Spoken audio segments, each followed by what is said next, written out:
Hi കൂട്ടുകാരെ, ഞാനിന്ന് തയ്യാറാക്കാൻ പോകുന്നത് ഒരു ചിക്കൻ പള്ളിക്കെട്ട് കറിയാണ്.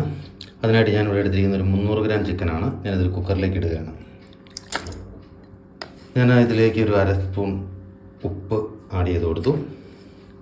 അതുപോലെ ഒരു 1/4 ടീസ്പൂൺ മഞ്ഞൾപ്പൊടി, ഒരു 1/2 ടീസ്പൂൺ കാശ്മീരി ചില്ലി, അതുപോലെ ചെറിയ ഉള്ളി അരിഞ്ഞ ഒരു 150 ഗ്രാം, 2 പച്ചമുളക്, അതുപോലെ ഇഞ്ചി വെളുത്തുള്ളി ചതച്ചത് 2 ടേബിൾ സ്പൂൺ.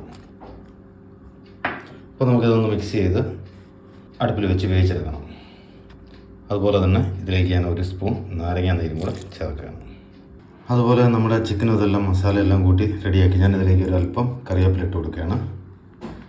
അതുപോലെ ഒരു 2 സ്പൂൺ വെളിച്ചെണ്ണ ഒഴിച്ചു കൊടുക്കുകയാണ്. ഇനി നമുക്കിതൊന്ന് അടച്ചു വെച്ച് വേവിച്ചെടുക്കാം. അപ്പോൾ നമ്മുടെ ചിക്കൻ വെന്ത് വരുമ്പോഴേക്കും നമുക്കിതിൻ്റെ ഒരു മസാല റെഡിയാക്കി എടുക്കേണ്ടതുണ്ട്. അതിനായിട്ട് ഞാനിവിടെ 2 കാശ്മീരി ചില്ലി, 1 സ്പൂൺ സാദാ മല്ലി, 1/2 സ്പൂൺ കുരുമുളക്, ഒരു പട്ട കഷ്ണം, ഒരു പത്രിപ്പൂവിൻ്റെ ചെറിയൊരു കഷ്ണം, ഇത്രയാണ് ഞാൻ എടുത്തിരിക്കുന്നത്. നമുക്കിതൊന്ന് ചൂടാക്കിയെടുക്കാം.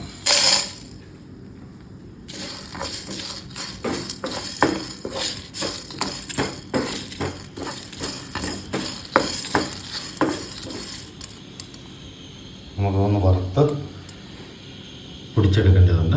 ഒന്ന് ചൂടാവുന്നത് വരെ നമുക്ക് വെയിറ്റ് ചെയ്യാം. നമ്മുടെ ചിക്കൻ അടുപ്പിലിരുന്ന് വെന്തുകൊണ്ടിരിക്കുകയാണ്. ഒറ്റ ഒരു ബിസിലടിച്ചാൽ മതി ഇത്. അപ്പോൾ നമ്മുടെ മസാല റെഡിയായി. അതുപോലെ തന്നെ നമുക്ക് തേങ്ങ വറുത്തെടുക്കേണ്ടതുണ്ട്. ഞാനിവിടെ ഒരു 1/4 കപ്പ് തേങ്ങ വറുത്തെടുക്കാനായിട്ട് പാൻ വെച്ചു. അതിലേക്ക് ഒരു 2 സ്പൂൺ എണ്ണ ഒഴിച്ചു കൊടുക്കാം. വെളിച്ചെണ്ണയാണ് ഒഴിക്കുന്നത്. അപ്പോൾ നമ്മുടെ എണ്ണ ചൂടായി. നമ്മളിതിലേക്ക് നമ്മുടെ തേങ്ങ ചെറിയത് ഇട്ട് കൊടുക്കുകയാണ്.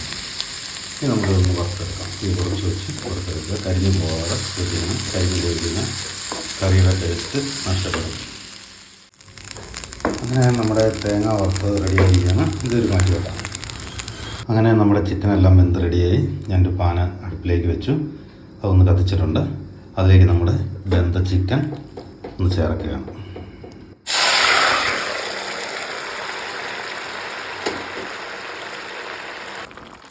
അങ്ങനെ നമ്മുടെ ചിക്കനൊക്കെ തിളച്ച് റെഡിയാവുകയാണ്. അപ്പോൾ ഞാൻ ഇതിലേക്ക് നമ്മൾ പൊടിച്ച് വെച്ച വറുത്തെടുത്ത മസാല ഉണ്ട്. ആ മസാല ഞാൻ ചേർത്ത് കൊടുക്കുകയാണ്. ഈ മസാലയാണ് ഇതിൻ്റെ ടേസ്റ്റ് കേട്ടോ. ഇനി നമുക്കിതൊന്ന് ഇളക്കി യോജിപ്പിക്കാം. അതുപോലെ തീ കൂട്ടി വെക്കാം.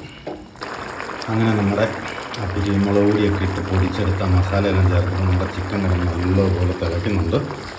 മസാലയെല്ലാം പിടിച്ച് ഇനി നമ്മൾ ഇതിലേക്ക് ആ വറുത്ത് വെച്ച് തേങ്ങ ഇട്ട് കൊടുക്കുകയാണ്. ഇനി ഒന്ന് ഇളക്കി കൊടുക്കാം.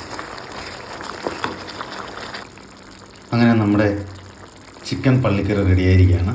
അപ്പോൾ തീർച്ചയായും വീഡിയോ ഇഷ്ടപ്പെട്ടാൽ നിങ്ങൾ ഷെയർ ചെയ്യണം, സബ്സ്ക്രൈബ് ചെയ്യണം, നിങ്ങളുടെ അഭിപ്രായങ്ങൾ കമൻറ്റിൽ അറിയിക്കുക.